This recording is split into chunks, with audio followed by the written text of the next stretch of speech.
قرآن میں ہے وَفِي أَمْوَالِهِمْ حَقٌّ لِلسَّائِلِ وَالْمَحْرُومِ۔ غریب لوگ قیامت کے دن مقدمہ کریں گے، مولا ہم کو تو نے کیوں نہیں دیا مال، ہمارے پاس اتنے اسباب نہیں تھے۔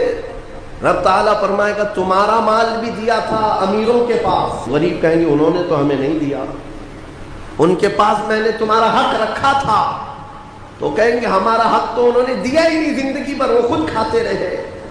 اس بات پر ان امیروں کی پکڑ ہوگی، میں نے تمہیں جو مال دیا تھا وہ سب تمہارے عیش کے لیے نہیں، مانگنے والے اور محروم لوگوں کا حق بھی میں نے تمہارے مال میں رکھا تھا، تم یہ سمجھتے رہ گئے کہ سارا مال ہمارا ہے، کیوں دیں گے ہم دوسروں کو؟ جس قدر دو گے اللہ اتنا نوازے گا، اس کا وعدہ برحق ہے، اس کا وعدہ برحق ہے۔ اللہ تعالیٰ فرماتا ہے بنی آدم تم مجھے دے دو اپنا صدقہ، میں تمہارے صدقے کی ایسی حفاظت کروں گا کہ قیامت تک نہ جلے گا نہ گھٹے گا۔ جب سب سے زیادہ تجھے حاجت ہوگی اس دن میں قیامت کے دن تیرا سارا مال نفع کے ساتھ لوٹاؤں گا، نیکیوں کے ساتھ لوٹاؤں گا، یہ اللہ کا وعدہ ہے، حدیث میں ہے۔ لیکن یہاں لوگوں کو ایسا لگتا ہے کہ ہم کچھ دے دیں گے تو گھٹ جائے گا۔ میرے عزیزوں، ایکسٹرا خیرات کرنا تو دور کی بات ہے، 2.5% جو زکوٰۃ ہے وہی لوگوں کی باقی رہ گئی ابھی، 2.5% یہ نہیں نکال پاتے، دوسرا کیا خیرات کریں گے؟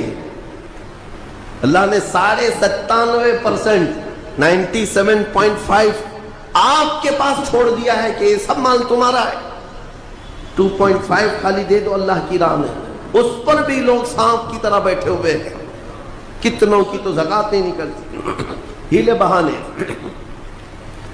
بہانے کہ ہمارے مال میں کیا اس پر بھی زکوٰۃ ہوگی اس پر بھی زکوٰۃ ہوگی۔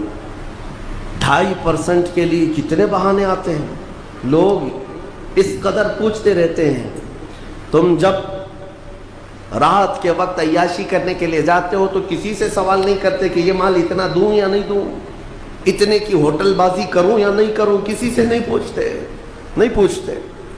اپنے من پسند چیزیں خریدنے کے لیے مارکیٹ میں جائیں تو کسی سے نہیں پوچھتے، لیکن اس کے لیے کئی مسائل پوچھے جاتے ہیں، کیا اس پہ بھی زکوٰۃ ہے، اس پہ بھی ہے؟ سونا ہے، چاندی ہے، مال تجارت ہے، دکانوں میں جو تمہارے مال رکھا ہوا ہے اس پر زکوٰۃ ہے، ہر سال زکوٰۃ ہے۔ تم نے اپنے زکوٰۃ اپنی دکان میں 10 لاکھ کا مال رکھا ہے تو اس پر زکوٰۃ ہے، 1 لاکھ کا مال رکھا ہے اس پہ زکوٰۃ ہے، اور تمہارے گھر میں سونا اور چاندی جو جمع ہے اس پر زکوٰۃ ہے۔ مسلسل میرے پاس سوال آتے ہیں کہ سونا بھی ہے ہمارے پاس، چاندی بھی ہے، لیکن پیسہ نہیں ہے، زکوٰۃ کیسے دیں گے؟